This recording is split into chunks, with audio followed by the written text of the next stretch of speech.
Perkenalkan, nama saya Nika Dek Febriana Putri, nomor 30 dari kelas 10 IPA 2. Di sini saya akan menjelaskan mengenai kladogram dan kunci determinasi. Pengertian kladogram. Kladogram adalah pohon diagram atau grafik yang menunjukkan kesamaan evolusi dan hubungan antara spesies dan organisme.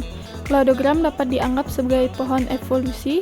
Sebuah kladogram menjelaskan bagaimana organisme-organisme berasal dari nenek moyang yang sama. Sebuah kladogram juga menunjukkan urutan kronologis di mana organisme berpisah dari nenek moyang yang sama. Tujuan membuat kladogram.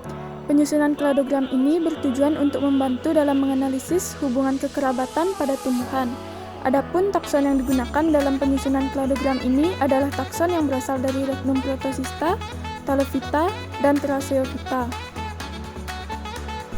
Cara atau tahapan dalam membuat kladogram antara lain: yang pertama, tunjukkan organisme yang ingin dibuat kladogram. Yang kedua, tulislah ciri-ciri organisme tersebut. Yang ketiga, perhatikan perbedaannya dan karakteristiknya. Yang keempat, buat sebuah bagian kladogram. Yang kelima, masukkan daftar organisme tersebut beserta perbedaannya ke dalam bagian kladogram yang telah dibuat. Berikut ini adalah contoh kladogram.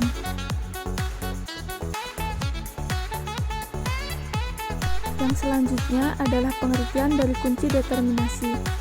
Pengertian dari kunci determinasi ialah suatu cara atau langkah untuk dapat mengenali organisme dan juga mengelompokkannya kepada takson makhluk hidup. Cara membuat kunci determinasi.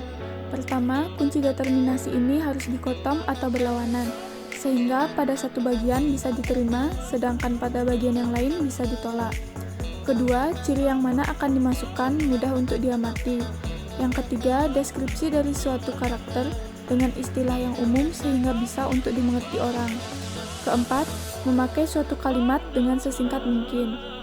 Kelima, setiap pada kuplet diberikan sebuah nomor. Keenam, kata yang pertama daripada tiap pernyataan di dalam suatu kuplet harus yang identik. Manfaat kunci determinasi.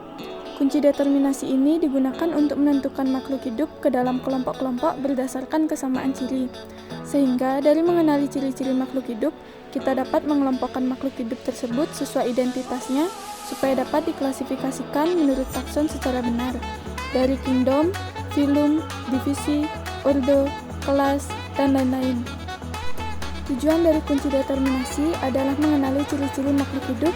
Lalu makhluk hidup tersebut ditetapkan identitas supaya dapat diklasifikasikan menurut takson secara benar dari kingdom, filum, divisi, ordo, kelas, dan lain-lain.